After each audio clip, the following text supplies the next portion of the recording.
Presenting by Vijendra सिमोनिया present करते हैं Stuart little film के शुरुआत में हैम दिखाया जाता है। फिल्म फ्रेडरिक और एलेनोर लिटिल, ह्यूग लॉरी और गीना डेविस और उनके बेटे जॉर्ज जोनाथन लिपनिकी द्वारा अभिनीत के साथ शुरू होती है, जिस दिन वे गोद लेने का इरादा रखते हैं। जॉर्ज उनके साथ अनाथालय जाना चाहता है, लेकिन उसे स्कूल जाना है। जब जॉर्ज स्कूल में होता है, छोटे बच्चे अनाथालय जाते हैं, जहां वहां के सभी बच्चों के बीच उन्हें स्टुअर्ट माइकल जे फॉक्स द्वारा आवाज दी गई नाम के एक विचारशील चौकस चूहे से प्यार हो जाता है, जो अन्य बच्चों के बारे में लगभग सब कुछ जानता है। लंबे समय तक अनाथालय में रहा। श्रीमती कीपर, प्रभारी महिला, की चेतावनियों के बावजूद, जो कहती हैं कि मनुष्यों को चूहों को नहीं अपनाना चाहिए, लिटल्स उसे अपने दूसरे बेटे के रूप में अपनाने का फैसला करते हैं।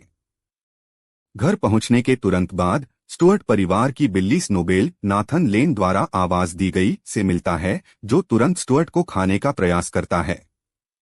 जॉर्ज घर आता है और हैरान रह जाता है जब उसके माता पिता स्टुअर्ट को उसके नए भाई के रूप में पेश करते हैं।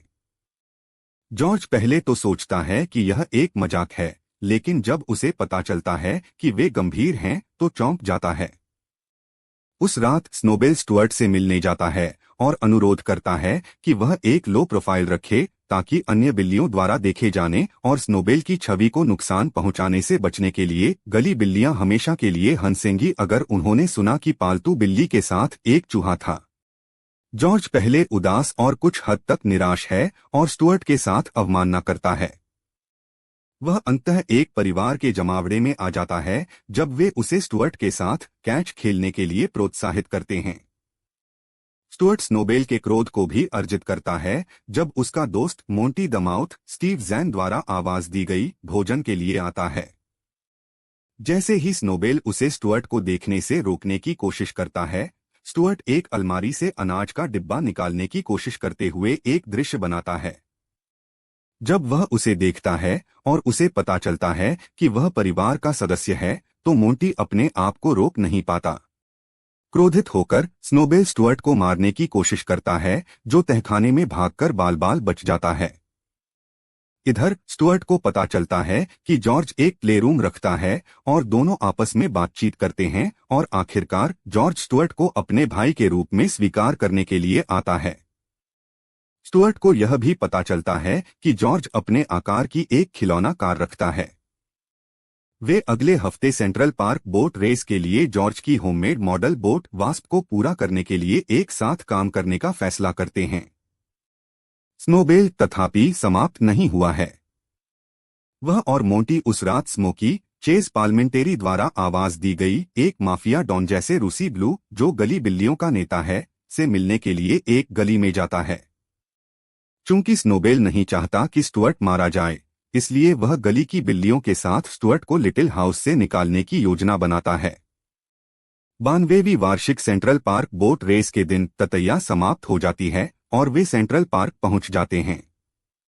लेकिन जॉर्ज को एक समस्या का पता चलता है जब वह अपनी दास्तां का पता लगाता है। एंटोन दौड़ में मौजूद है।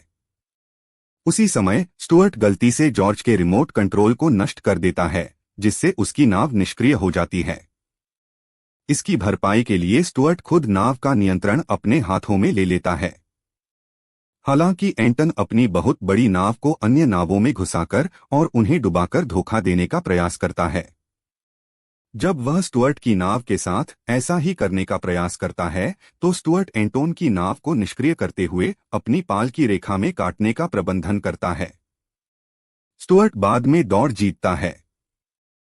हालांकि उत्सव कम रहता है, क्योंकि उस रात पार्टी के दौरान लिटिल बच्चों का दौरा रेजिनाल्ड और केमिली स्टाउट, ब्रूनो किर्बी और जेनिफर टिली दोनों द्वारा आवाज दी गई द्वारा किया जाता है, एक माउस युगल जो स्टुअर्ट के माता पिता होने का दावा करता है। चर्चा के बाद स्टुअर्ट अनिच्छा से अपने असली माता पिता के साथ चले जाते हैं। जॉर्ज से अलविदा के रूप में उनके साथ छोटी कार लेते हैं और वे अपने घर जाते हैं, एक गोल्फ कोर्स पर एक छोटा सा खिलौना महल। 3 दिनों के बाद मिसेस कीपर छोटे बच्चों से मिलने आती है, जिन्हें उन्होंने स्टुअर्ट पर थोड़ा पृष्ठभूमि शोध करने के लिए कहा था। वह उन्हें बताती है कि रिकॉर्ड के अनुसार स्टुअर्ट के माता पिता कई साल पहले डिब्बाबंद भोजन का ढेर गिरने के बाद मर गए थे। द लिटिल को एहसास हुआ कि स्टुअर्ट का अपहरण कर लिया गया है और उन्होंने पुलिस को फोन किया। एक भयभीत स्नोबेल गली की ओर भागता है और स्मोकी और अन्य लोगों को लिटिल की खोज के बारे में चेतावनी देता है। स्मोकी तब फैसला करता है कि चीजों को सुधारने का एकमात्र तरीका उसे मारना है। वे रेजिनाल्ड के साथ एक बैठक बुलाते हैं और मांग करते हैं कि वह और केमिली स्टुअर्ट को सौंप दें। लेकिन स्टाउट्स स्टुअर्ट की देखभाल करने के लिए बड़े हो गए हैं, सच्चाई का खुलासा करते हैं और रेजिनाल्ड उसे बिल्लियों को खोजने से पहले भागने का आदेश देता है। स्टुअर्ट अपने नकली माता पिता को अलविदा कहने के बाद ऐसा करता है। इस बीच छोटे बच्चे स्टुअर्ट को खोजने में मदद पाने के लिए शहर के चारों ओर लापता पोस्टर लगाने का फैसला करते हैं। सेंट्रल पार्क से गुजरते समय स्टुअर्ट स्मोकी और कुछ बिल्लियों द्वारा घात लगाकर बैठे हैं। वह अपनी कार को सीवर में चलाकर उनसे बचने का प्रबंधन करता है, लेकिन एक कीमत पर तूफान की नाली से बचने के दौरान वह कार और अपना सामान खो देता है। आखिरकार स्टुअर्ट अपने घर का रास्ता ढूंढता है, जैसे कि लिटल्स पोस्टर टांगने के लिए निकलते हैं। केवल एक घर स्नोबेल है और वह स्टुअर्ट को एक झूठ बताता है कि कैसे छोटे बच्चे उसके बिना जीवन का आनंद ले रहे हैं, और उसे स्टुअर्ट के कटे हुए चेहरे के साथ परिवार की तस्वीर दिखाता है। लिटल्स ने वास्तव में मिसिंग पोस्टर्स के लिए एक प्रदान करने के लिए तस्वीर को हटा दिया था। स्टुअर्ट फिर से चला जाता है। हालांकि स्नोब स्टुअर्ट की अनुपस्थिति के कारण हुए दर्द को देखता है और अपने स्वार्थ का एहसास करता है। मोंटी और अन्य बिल्लियों से स्टुअर्ट के स्थान की खोज करना, जो स्टुअर्ट को खाने का इरादा रखते हैं। स्नोबेल सेंट्रल पार्क की ओर जाता है और उसे एक चिड़िया के घोंसले में अकेला बैठा पाता है।